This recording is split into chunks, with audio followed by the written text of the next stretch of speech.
Yo, what is up guys? It's me, Zach Lee. Welcome back to the Zach Lee Show, where we talk about everything that's going on in the NBA on a daily basis. As always, you guys are the real MVPs coming back each and every single day. Can't thank you enough. But now let's just get into everything that is going on in the NBA. But first, a quick word about this video sponsor, athleticcases.com. Basketball, baseball, football, or even soccer, no matter what the sport, you guys can now rock your favorite player on the back of your phone. Use the promo code ZachLee for 10% off your order. Link will be in the description box below. Now with that out the way though, let's get into the video. Let's go. We are about to witness some type of war break out between the players and coaches and the refs in the NBA. Because over the past few days, things have been getting crazier and crazier. And they were already extremely crazy for the rest of the season. In yesterday's video, we just talked about how Alvin Gentry, head coach of the New Orleans Pelicans, snapped on the refs after seeing how unfairly his players were treated in comparison to the players on the Rockets. You can't guess on plays when you got teams playing for playoff spots. You can't guess on the game. You can't guess on a foul. And now the Toronto Raptors are singing a similar song once again after they saw their winning streak snapped at the hands of the Oklahoma City Thunder. And they do kind of have a point here because things got insane in the final minute of that game. With the Thunder up 2, DeMar DeRozan drove to the basket, got fouled, and there was no foul call. Carmelo had the jersey of Siakam. DeRozan doesn't get a call. Unbelievable. Now it's going for... And that play right there pretty much doomed the Raptors. It took them out of the game completely. DeRozan then gets upset about this, starts talking to the refs, and of course he gets ejected. Finish here. A frustrating finish here. And a technical foul on DeRozan got thrown out. And DeMar letting Mark Davis know exactly what he thinks about the whistle here late. And then Serge Ibaka gets ejected. Somebody else just got thrown out. And Mark Davis just threw out, was it Serge Ibaka? Yep. I think it's Serge Ibaka just got thrown out. And then out of nowhere, Dwane Casey gets ejected as well. To their credit, where credit belongs and credit is due. And Dwane Casey just got thrown out. Dwane Casey just got thrown out. So he becomes the third Raptor to get tossed. Both Thunder and Raptors players had no clue what the heck was going on. You saw Kyle Lowry laughing at the refs. You saw Corey Brewer, a player of the Thunder, laughing at the refs. And the announcer said that it was a fan in the stands that was screaming at the refs and not Dwane Casey. Dwane Casey wasn't saying anything at all. Dwane, it wasn't Dwane that was talking. They think it was a fan that was talking over here. The refs just wanted to flex real quick, so they took him out the game. And speaking of the fans though, things were getting extremely bad in the Air Canada Center. Over the last minute or so of the game, the fans non-stop were chanting, "Refs, you suck." I mean, for crying out loud, the refs had to be escorted off the court by police. Raptors fall as we send it over to Rob. Yo, something needs to be done about this NBA. You know that there's a serious problem when the refs have to be escorted off the court by police. And after the game, DeMar DeRozan was of course clearly upset, as he said the refs basically cost them the game and that stuff like this cannot happen. The call that didn't get made on Brewer when you're driving, what part of the ball or your arm or did he smacked the out of me. He smacked me. He tried to smack me because I had a layup. Period. So he was. I got fouled. The issue with the officials isn't going away. It's been around the league the entire season. What, do you think there's anything to be done to fix it? Man, they need to do something because it's not just us. It's every game. But tonight, come on, man. That can't happen. Can't happen. Did it cost you the game tonight, DeMar, you think, officials? What'd you think? You think so? I mean, it's obvious for us.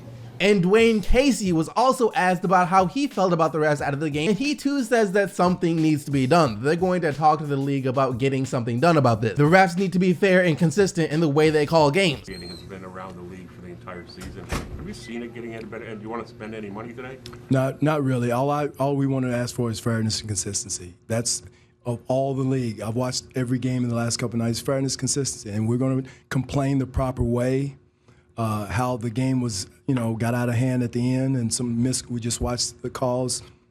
We're going to do it in the proper way. I'm not going to step here and criticize officials, and because we made enough mistakes down the stretch. Also, we shot ourselves in the foot. We missed some easy shots, layups, free throws, turnovers, and that's a good team. But we'll complain in the right, proper way of how the game is called. And again, the officials going to miss calls, but at the juncture of the game, that some of the calls that were made, we got to get it right around the league. Not just this game, but our entire league.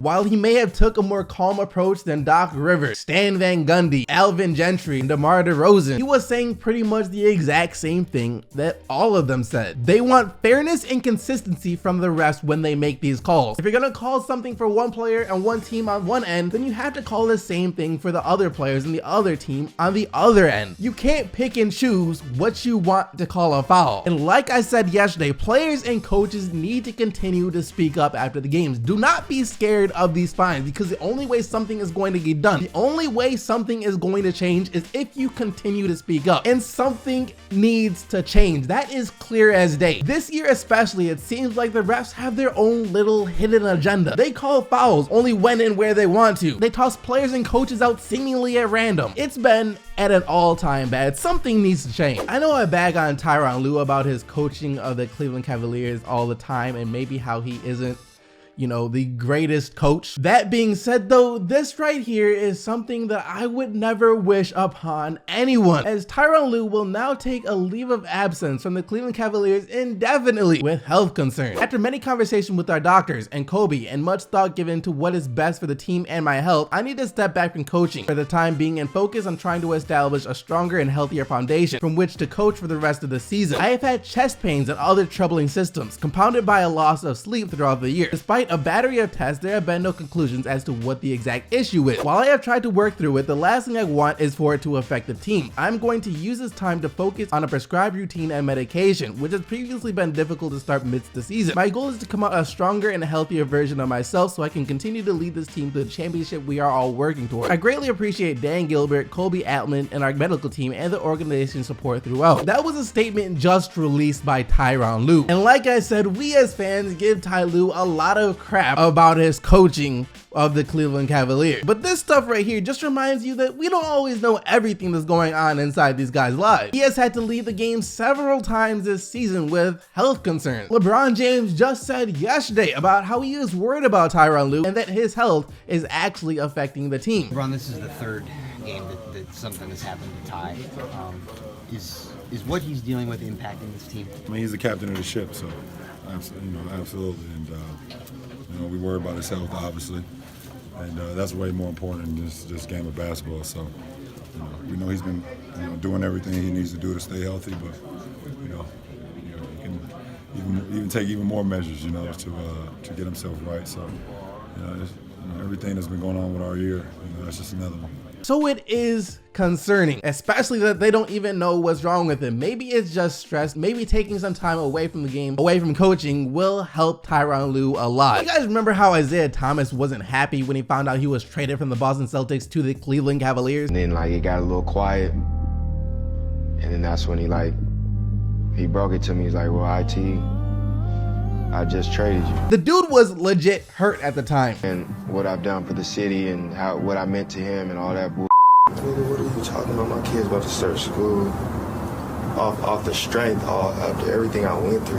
Like, you're not supposed to do that. He says since then that he's gotten over it and doesn't think about the Boston Celtics anymore. And yesterday on Twitter, he didn't rule out the possibility of him returning to the Boston Celtics either. As well, doing a Q&A on Twitter, a fan asked him, would you consider coming back to Boston this offseason? And IT responded by saying, anything can happen. Now, I would say that this was possible if a couple of things were to happen that I don't think will happen. First off is if Isaiah Thomas took a lot less than what he's expecting to make to come back to Boston, because I don't think they're going to be willing to pay him what he thinks he should be making. And second off is if he'd be willing to come off the bench, which we already know isn't going to happen, as we just talked about a couple of days days ago, Isaiah Thomas saying that he's not going to sign with a team that plans on bringing him off the bench. He thinks he's a starter in this league and he's not going to sell for anything less. And there's no way that Isaiah Thomas is starting over Kyrie Irving. And there's also no way that the Boston Celtics are going to start a backcourt of Isaiah Thomas and Kyrie Irving. So that leaves us with the conclusion that Isaiah Thomas will most likely not be going back to the Boston Celtics. Before the Wolves took on the Rockets yesterday, Jimmy Butler spoke to the media about his health and the recovery he's making from his knee injury that they suffered in the Wolves' last game that they played against the Rockets. And he was asked if we can expect him to return to the court before the playoffs. And he said he hopes to, but he's not going to come back until he is ready. Oh yeah, I plan on doing it. I can't give you an exact date, but I want to come back and I want to help. I want to play. I'm not one to sit out if I can play. I want to compete. I want to show that I'm one of the better players to do this. I'm here for a reason. I want to help my team win, all that good stuff, but I can't come back early because something worse might happen. I just really want to play in the playoffs. First game, second game, Tuesday, whatever. I just really want to play. The Wolves are currently 4-4 since Jimmy Butler went down with his knee injury and are barely holding on to the 8th seed in the playoffs out west. They were the 3rd seed in the Western Conference before he went down. Karl Anthony Towns and Andrew Wiggins. I don't know what you guys have to do, but for your sake, you gotta do something to make sure that you do not fall out of the playoffs, because I can only imagine the rage that Jimmy Butler will have in you guys if he goes down for a month, comes back, and the season is over because y'all couldn't hang on to make the playoffs. If that happens, then Andrew Wiggins for sure is about to be up for trade this offseason. That wraps up all the news from yesterday. Now let's take a quick look at the games from last night. And why not start with this game first? We were just talking about the Wolves and Jimmy Butler, so let's get into their game with the Rockets. And things got pretty ugly in this game. As in the 4th quarter, Gorgie Deng gets annoyed with Chris Paul and shoves him to the ground after the whistle blows. And then Gerald Green comes to his teammate's defense right after shoving Deng into the stand, which Gerald Green was then ejected for. But that is what you would call a solid ejection. He was sticking up for his teammates, so you know, you can't really complain with that type of thing. And after the game, Chris Paul said that he is going to pay for Gerald Green's fine. As for the game itself though, up until that point of the game, the Rockets were having their way with Minnesota. They were up 13 at that point, but after that, the Wolves started to make a comeback, got it down to a 1-possession game with a couple minutes left to go. But the Rockets regained composure to close out the game after that. 129-120, the final score. Derrick Rose though, with his best game since signing with the Wolves, as he had 14 points off the bench, and Towns was also big with 20 points and 18 rebounds. But James Harden and his 34 points and 12 assists were just too much for the Wolves to handle. Alright, you guys already know how this game turned out. All the drama towards the end resulted in the Thunder getting the 132-125 win, their 6th straight victory. And all the drama in this game with the refs kind of overshadowed the monster game that Russell Westbrook had. Man put up 37 points, 14 assists, and 13 rebounds, while Paul George and Steven Adams were both huge as well. Adams with 25 and George with 22. The Celtics were healthier this game as they got Al Horford back, even though he didn't really do anything. It was actually pretty trash yesterday, and they weren't healthy enough to try and deal with Anthony Davis. Now on top of that, this was a must-win game for the Pelicans, as they are also trying to hold on to their playoff spot out west. 108-98, New Orleans gets the dub over Boston. AD with 34 points and 11 rebounds. Is Portland going to lose again this season? What is that? 13 straight wins for the Blazers now. If they keep this up, they're going to be heading into the playoffs as a 3rd seed and with a heck of a lot of confidence. And it's not even just Dame that's playing well anymore. A bunch of guys have really stepped up over this streak. Yusuf Nurkic is looking more like the player we thought he was going to be all season long. He was phenomenal yesterday with 17 points, 12 rebounds, and 4 blocks. Maurice Harkless has been a more reliable stretch big. Al-Farouq Aminu is still the jack of all trades, as he can do anything you ask him to do on the court. I mean, it started off with Dame elevating his game, but now other guys have started to do the same, and they're going to need to continue to do that once the playoffs come around and teams really start to lock in on Lillard and McCollum. 122-109, Portland beats the Clippers. That wraps up all the action from yesterday. I hope you guys enjoyed the video. If you did, be sure to smack that like button and subscribe to the channel so you don't miss out on more daily